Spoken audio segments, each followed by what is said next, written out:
moo dellu si tey dañuy suspendre tuuti or bi pour introduire ci gaz bi parce que minerais yi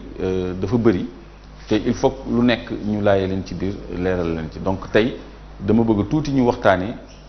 production gaz au Sénégal boobu ba tey. Clédor maa ngi la dégg nga wax production est-ce que kon mën nañu jàpp ne gaz bi commencé nañu ko produire fii ci Sénégal. waaw gaz bi c'est vrai production la ñuy wax parce que commencé nañu en fait produire gaz bi dëgg la ni ex premier ministre doon na fi wax ni toq gaz génnul toq pétrole génnul donc ñun dinañ leen démontrer que effectivement toq gaz génn na toq pétrole génn na donc tey dañuy commencer ci gaz bi pour wane ni effectivement toq gaz génn na parce que ñu ngi commencé produire gaz depuis 1974 comme ni ngeen koy dégloo nii ci témoignage u directeur u Petrosen moom nangu na ni depuis 74 la ñu commencé produire gaz kon loolu waxu directeur Petrosen la. Il y a eu quelques découvertes en offshore profond, en offshore au sud du pays et quelques découvertes de gaz dans la presqu'île du Cap-Vert. Ces puits ont été mis en production par l'État du Sénégal dans les années 78 et en 87, Petrosen et Tullow Oil ont repris cette production et récemment en 2002, Petrosen et Fortesa ont repris encore cette production avec de nouveaux puits. nee na production bi Tullow Oil moo ko reprendre en 78 gannaaw gi Fortesa jël ko kon actuellement Fortesa moo yore production gaz bi fii à Gadiaga à 60 kilomètres de Dakar booy dem Notto Gouye Diama avant Mboro ci yoonu Bayaax bi donc dëkk bu ñuy wax Gadiaga ñu bëri xam nañ ko soriwul Dakar dara foofu dans le Diender le gisement wu gaz bi nekk te société bu ñuy wax Fortesa moo koy exploité ki ko jiite xaritu nguur gi la xaritu Macky Sall la Pierre Marouane Hamé depuis 2001 la am concession bi la am permis d'exploitation te boobu ba léegi ñoom ñu ngi produire 300 000 mètres cubes de gaz waxuma par an waxuma par mois mais par jour chaque jour comme ni ko document bii di attesté ñu ngi produire 300 000 mètres cubes de gaz loolu dafa baax Sénégalais yi xam ko te gaz boobu c'est la meilleure qualité de gaz parce que méthane la dafa am beneen gaz bu ñuy wax butane mooy yi ñuy toggee ci kër yi te muy am xet tuuti ak propane yi nekk ci briquet bi mais méthane mooy qualité gaz bi gën ci monde bi moom la ñuy produire foofu Gadiaga donc actuellement ils ont foré plus de 7 puits te seen premier puits rek ñoo doon produire 300 000 mètres cubes jour te foré nañu ay puits yu bees kon ñu ngi nekk en pleine phase de production de gaz depuis 74 mais dafay yéeme Sénégalais yi ñu wax leen ñu ngi produire gaz ñu gëm ko donc firnde yi mu ngi nii parce que demal nañ leen ba ci puits yi pour won leen ko ngeen gis ko seen bët parce que fi mu nekk nii wax ji dafa doyatul parce que nguur gi am na sañ-sañu taxaw jàkkaarloog askanam ni toq gaz génnul kon production baa ngi nii Gadiaga la fii ñun ñoo leen fa demal indil leen ko parce que weer di gis bokk ci léegi ñu tegal leen à côté aussi statistique gu état bi ci volume de production gaz parce que ñoom nee nañu 2014 produit nañu 40 millions de mètres cubes de gaz te loolu déclaration la rek mais booy xool 300 000 mètres cubes jour boo ko xaymaa ci année bi day ëpp 40 millions de mètres cubes mais même bu ñu leen ko nangulee sax ça veut dire que ñoom reconnaître nañu ci seen ay documents officiels que ñu ngi produire 40 millions de mètres cubes de gaz. naka la ñu mën a amee gaz comme ni nga ko waxee di ko produire te ñun sénégalais yi sentiruñu ko profité wuñu ci. waaw c'est-à-dire gaz boobu méthane la maanaam gaz bu baax la ñun duñ ko jëriñoo mais doxandéem yi nekk biir Sénégal ñoo ci am priorité ci Sénégal parce que Sococim dañ koy jox ci gaz boobu GTI benn groupe étranger buy jaay benn groupe privé plutôt étranger lañu buy jaay Senelec courant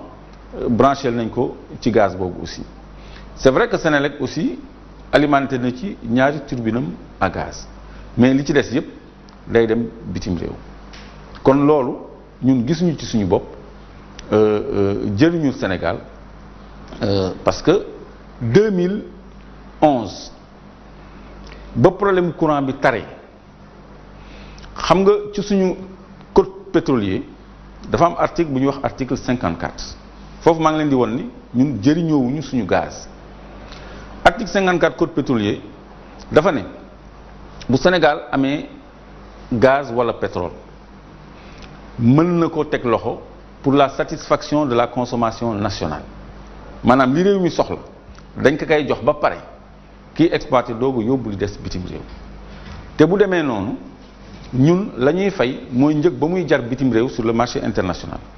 kon ki nga xam ni mooy produire fii Fortesa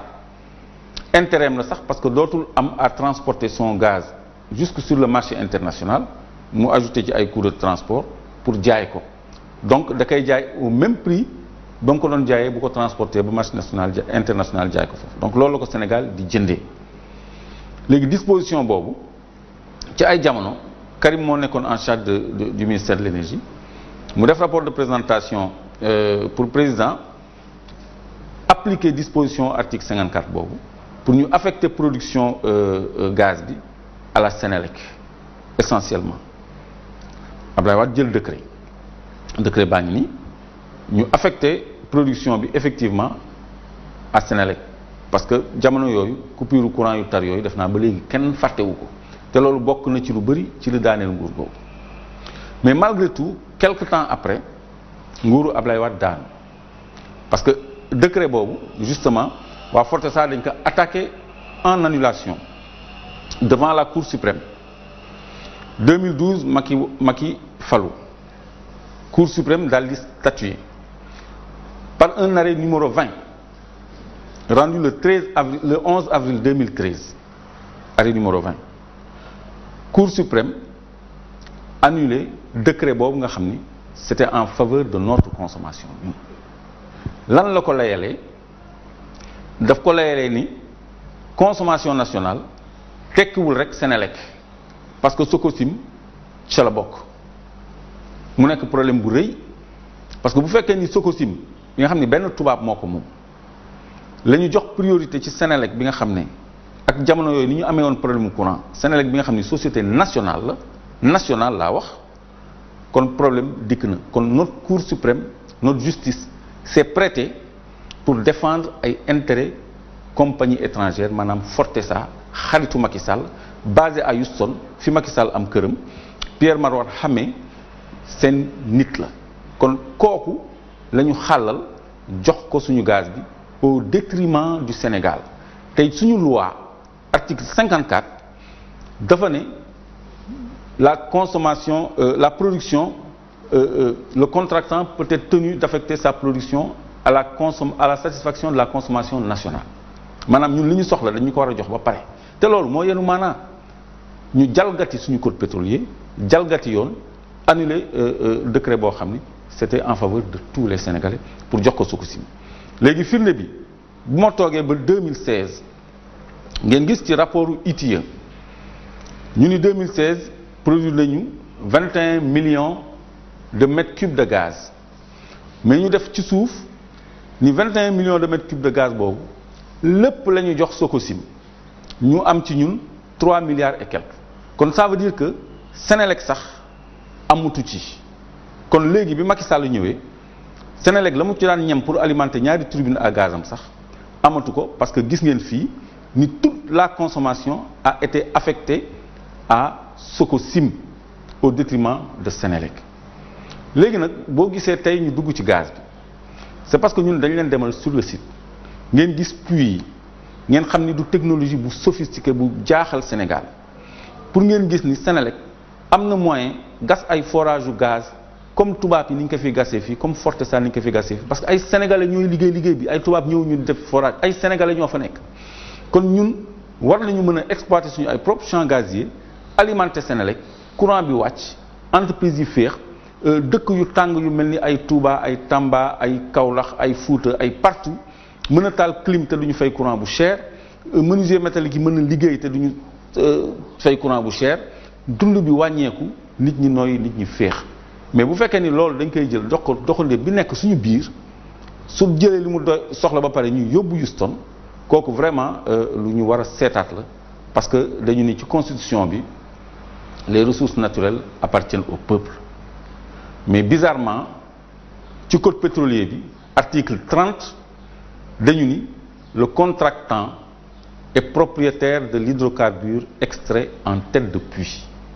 kon contractant bi moom alal bi te constitution bi nee na askan bi ñun ñoo moom alal bi kon problème boobu tam war nañ ko régler suñu prochain numéro yi nañu indi ay leeral yu gën a leer dañuy dugg ci législation pétrolière pour ngeen gis jàdd yoon bi suñu kilifa yi di jàdd yoon ak nañ fi nekkalee tubaab bi dëddu askan bi. Asalaamaaleykum wa rahmatullahi taala wa barakatu.